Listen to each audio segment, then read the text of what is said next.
langsung luntur semua gitu. Kalau kalau gini loh, mengapa Prabowo taruh Haikal Hasan itu sebenarnya gampang. Kita tahu ini Prabowo ini bukan Islam radikal dan dia bahkan abangan ya, bukan Islam juga dia sebetulnya. Nah, sebenarnya kita sudah ngerti kenapa dia taruh si Haikal Hasan itu, ya karena memang supaya teriak, supaya orang nyadar ini ada orang gila nih, gitu. Memang tujuannya Haikal Hasan ditaruh di sana cuma buat menunjukkan nih ada orang gila nih. Yuk teriakin rame-rame yuk, gitu. Cuman jangan sampai orang gilanya ini terus kebanyakan tingkah gitu loh. Nah, jadi kitanya kudu teriak. Memang sengaja tuh si Haikal Hasan pasang ya, ah, masih ada gila nih ternyata nih. Masih ada yang lepas dari rumah sakit nih.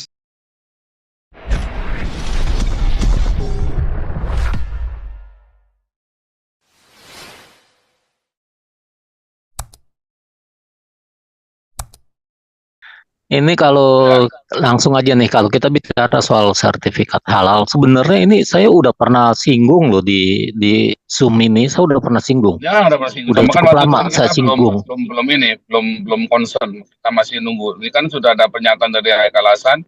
Kalau kamu nggak disertifikat, oh ini undang-undang, kamu akan saya tutup nanti kan itu ancaman itu udah terang-terangan itu kurang ajar.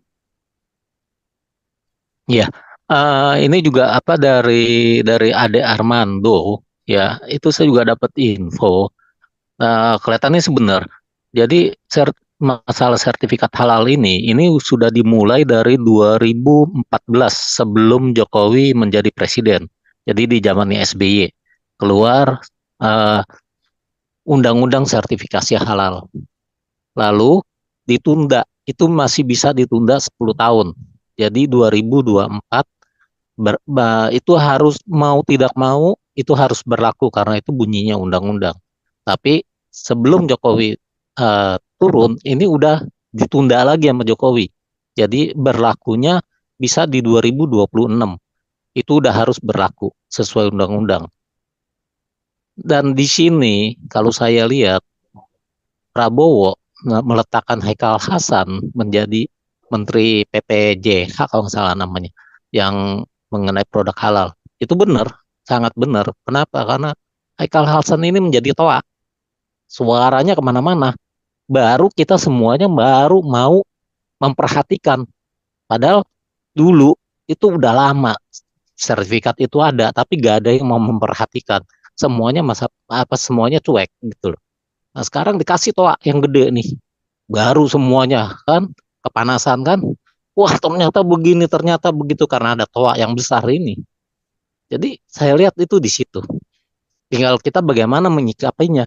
Kalau kita masih mau apa cuek, dibiarkan, ya jadilah itu undang-undang.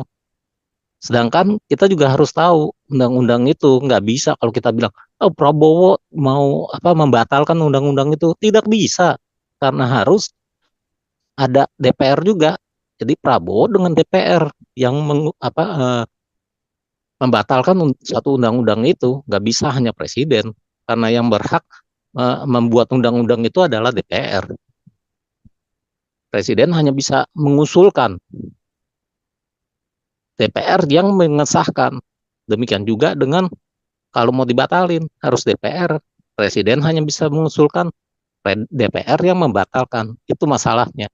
Jadi di sini ya tinggal kitanya aja mau bagaimana, mau membiarkan itu terjadi atau tidak. Kalau tidak mau terjadi, ya kita harus melakukan sesuatu.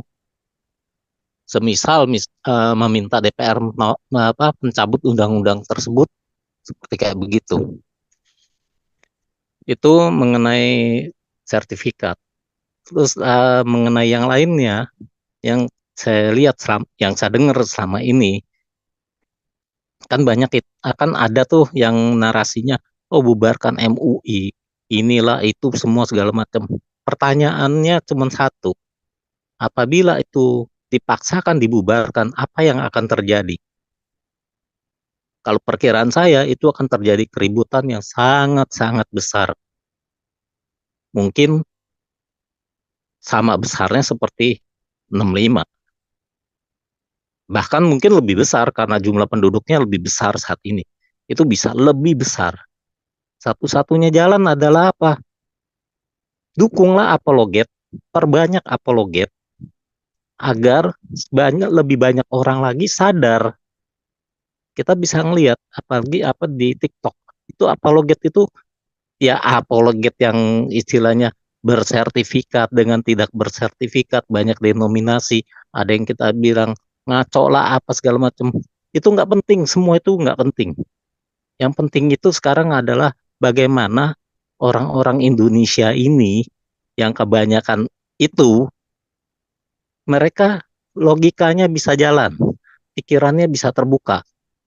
Pada saat logika mereka bisa berjalan, pikiran mereka bisa terbuka, mereka tidak akan bisa lagi dimanfaatkan oleh individu-individu, elit-elit, atau bahkan seperti yang kita lihat selama ini, bahkan partai, partai yang notabene ngomongnya nasionalis, tetapi memakai agama. Jadi bingung nasionalisnya di mana? Dia memakai agama, dan kenapa agama ini bisa berkembang seperti kayak begitu? Karena didukung oleh partai itu juga, oleh partai nasionalis juga. Dan ini yang kita tidak sadari. Kalau partai nasionalisnya tidak mendukung, tidak mungkin, mustahil kok ada suatu agama bisa mendominasi, sangat-sangat mendominasi. Tidak mungkin. Itu yang jadi masalah. Itu yang kita harus sadarin. Kalau menurut saya di situ. Jadi kalau kita mau memperbaiki ini semua, ya pertama kita lihat saat ini udah di Prabowo, kita lihat menteri-menteri yang diangkat Prabowo memang tidak semuanya benar. Ada yang ngaco seperti kayak Haikal ini. Tapi kita mesti tahu yang ngaco ini itu supaya tawanya keluar, supaya kita bereaksi karena selama ini kita tidak bereaksi seperti yang Pak Paul dulu bicara, ya kan? Kalau kita tidak berkuar, kita diem, pemerintah bisa apa? Gak ada yang mendukung pemerintah. Dia mau main membubarkan, alasannya apa kamu membubarkan? Kan begitu. Akhirnya menjadi salah. Itulah makanya kita harus bereaksi. Sama seperti yang apa sertifikat halal ini. Ya bereaksilah kita menolak itu. Demikian juga dengan yang lainnya. Kita melihatlah menteri-menteri yang lain nanti. Ya kan, siapa lagi nih yang ngaco-ngaco nih. Nah, kita berikan reaksi supaya bisa ada tindakan. Paling paling tidak dalam hal ini Prabowo mengatakan satu. Saya yakin pikirannya begitu. Semua saya kasih kesempatan. Kamu mau baik, kamu mau buruk, kamu mau baik, kamu mau jahat. Semua saya kasih kesempatan. Tinggal bagaimana kamu nanti dalam pelaksanaannya. Apakah kamu diterima oleh rakyat atau tidak? Kalau kamu diterima oleh rakyat, ya kamu lanjut. Kalau kamu tidak diterima oleh rakyat, ya mohon maaf. Itu rakyat yang memilih. Bukan saya yang memecat kamu loh. Tapi rakyat tidak menyukai kamu. Jadi silakan mundur. Saya rasa sih begitu. Ya, berikutnya ya dengan apa? Tasya silakan lanjut lah. Ya begitu dulu dari saya. Ya, Tasya, silakan Tasya. Ya, salam, selamat malam Pak Pastor, selamat malam semuanya Bapak Shalom Ibu. Tasya. Pak, kalau nggak salah dulu si Haikal Hasan itu bukannya oposisi ya, katanya dia bilang sampai mati dia mau oposisi sama Prabowo itu, tapi kok diterima juga jabatan itu kan, makanya saya bingung apa dia sedang ada motivasi tertentu atau gimana gitu kan, itu satu. Lalu eh sama saya sependapat dengan Pak Soba bilang bisa jadi salah satu motivasi Prabowo mengangkat si siapa nih si Pak Haikal Hasan ini untuk menjadi kepala badan halal ya itu bisa jadi sebagai toa ya sebagai pengeras suara ya kan karena apa? Karena saya kan orang lapangan, Pak. Nah, saya pernah bekerja sama dengan ahli gizi. Jadi mereka itu bilang orang Indonesia dia lebih percaya eh, capnya halal MUI ketimbang dari pemerintah. Ini fakta di lapangan, Pak. Mereka lebih percaya capnya eh, cap halal dari MUI, capnya dari perkumpulan kaum ulama itu ketimbang dari pemerintah yang sudah resmi, yang ibaratnya banyak ahli agama juga kan di pemerintahan itu kan. Nah, itu saya nggak tahu kenapa demikian. Itulah mungkin tugasnya Pak Haikal Hasan, si Haikal Hasan ini menjadi apa ya, perpanjangan tangan untuk di bagian badan kehalalan ini ya. Eh, Lalu yang kedua katanya mau dinaikkan harga sertifikasi kehalalan itu. Jadi eh, mungkin mungkin untuk kedepannya kita akan melihat apakah ini akan mempersulit UMKM atau gimana. Karena dulu waktu zamannya si Pak Jokowi itu gratis. Gratis cuman biaya pendaftaran sekitar berapa ratus ribu gitu. Lalu surveyornya itu datang ke lapangan 2 orang. Lalu kalau dia melihat itu layak, ya sudah sertifikat itu keluar dan gratis. Ada barcode-nya gitu loh Pak. Ah, jadi kalau dipermahal seperti ini, ya apa bedanya dengan MUI punya cap, ya kan? Nah itu mungkin PR, ya kan? Lalu tadi saya dengar berita, ada beberapa berita ya. 1 hari setelah si Pak Prabowo diangkat menjadi seorang presiden, eh, apa namanya, salah satu aplikasi pinjol itu langsung dibekukan dan bosnya lari ke luar negeri. Itu baru satu. Nanti ke depannya oleh menteri sekarang Menteri Kominfonya si Mutia Hafid ya. Itu nanti akan gencar itu mencari eh, mengkritisi ya, lebih mengarah ke eh, pengamanan akses data nasional, satu, kependudukan apalah gitu ya.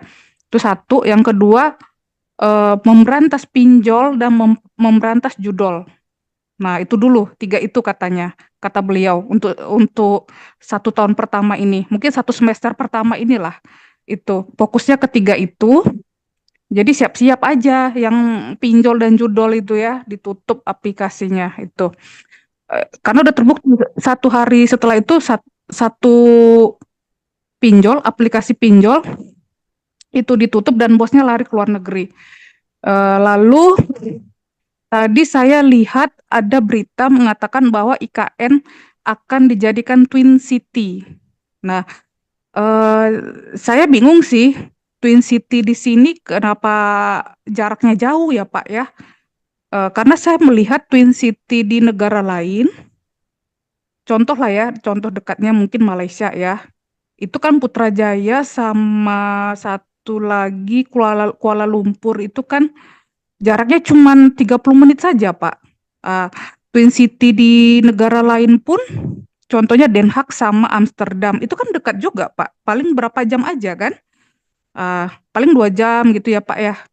Uh, jadi kalau menurut saya, Pak, Twin City ini mungkin, maaf ya, saya nggak mau berburuk sangka. Saya takutnya ini mangkrak. IKN ini, saya takutnya itu. Tapi semoga aja lah enggak ya, karena Pak Prabowo bilang katanya mau dilanjutkan gitu. Nah, lalu tadi saya dapat berita juga setelah ada saya lupa BEM-nya atau anak muridnya ya di Visip Uner kan kemarin dia ngasih papan bunga gitu ya yang menyindir pasangan Prabowo dan Gibran. Akhirnya Visip Uner dibekukan. Nah, iya, setelah naik si Pak Prabowo ini naik kan, 2 hari 3 hari kemudian langsung dibekukan Visip Uner. Jadi nggak berjalan lagi Visip Uner untuk saat ini sampai ada perbaikan dari dalam gitu. Jadi mungkin itu aja sih Pak yang saya bisa sampaikan. Mungkin ke depannya eh, yang berlebihan apa namanya menyindir pemerintah, menghina pemerintah, mungkin ya bakal balik ke tahun 98 ada Petrus atau apa gitu ya. Tapi saya lebih senang seperti itu supaya mereka bisa menjaga lidah mereka, mulut mereka gitu, supaya lebih sopan gitu. Karena saya lihat sudah kebablasan, sudah mengerikan. Saya perhatikan tata keramanya tidak ada lagi. Anak tamat SMK, anak masuk SMK ya, tidak tahu baca tulis. Nah, itu tidak tahu baca tulis, nggak ngerti berhitung. Aturan kalau sudah SMK itu dia sudah ngerti integral, logaritma, sudah mengerti perhitungan kalkulus sederhana ya, kalkulus dasar gitu, nggak harus yang kayak di fakultas matematika ya, kalkulus dasar udah ngerti gitu loh, trigonometri apalah gitu. Tapi menulis angka 9001 dia tidak ngerti loh Pak. Ada videonya. Jadi kalau Kan saya kesedot suka sama memperhatikan, Al-Quran ilmunya, kesedot sama itulah bacaannya, jadi on dia. saya, itu saya menyedihkan sekali gitu. Saya Dia jadi eh blow on, tiba-tiba blow on aja gitu. iya, itu loh Pak. Nggak ngerti saya tuh kenapa kok bisa begitu ya. Ya itu Eh, mudah dimengerti. Oke, begitu dia baca Al-Quran jadi goblok, ilmunya langsung luntur semua gitu. Kalau gini loh, mengapa Prabowo taruh Haikal Hasan itu sebenarnya gampang. Kita tahu ini Prabowo ini bukan Islam radikal dan dia bahkan abangan ya, bukan Islam juga dia sebetulnya. Nah sebenarnya kita sudah ngerti kenapa dia taruh si Haikal Hasan itu, ya karena memang supaya teriak, supaya orang nyadar ini ada orang gila nih, gitu. Memang tujuannya Haikal Hasan ditaruh di sana cuma buat menunjukkan nih ada orang gila nih. Yuk teriakin rame-rame yuk, gitu. Cuman jangan sampai orang gilanya ini terus kebanyakan tingkah gitu loh. Nah, jadi kitanya kudu teriak. Memang sengaja tuh si Haikal pasang ya, masih ada gila nih ternyata nih. Masih ada yang lepas dari rumah sakit nih. Itu maksudnya Prabowo. Gua selama ini kan nggak ada yang menyadari kan. Nah, itu perlu ya. Perlu kita teriakin terus, wong edan. Nah, itu perlu tuh, penting tuh. Soalnya kalau nggak ada yang teriak, ya kalian semua nanti akan di framing juga. Jadi penuhnya teriak ada orang gila, anu wong edan. Nah, itu perlu tuh kita tuh ya. Itu penting itu. Untuk dalam kehidupan bernegara dan bermasyarakat memang harus ada yang teriak. Nah, itulah kontrol masyarakat. Nah, itu kan dibuka dan Prabowo tahu ini Haikal Hasan doyan ngomong. Gitu loh. Jadi karena sudah terlanjur janji ya udah kasih aja wong edan wong edan itu tujuannya ya. Ini Ompung Toba kapan kapan aja bisa masuk ya, Ompung Toba ya, nyerobot aja boleh ya. Terus Buncit silakan.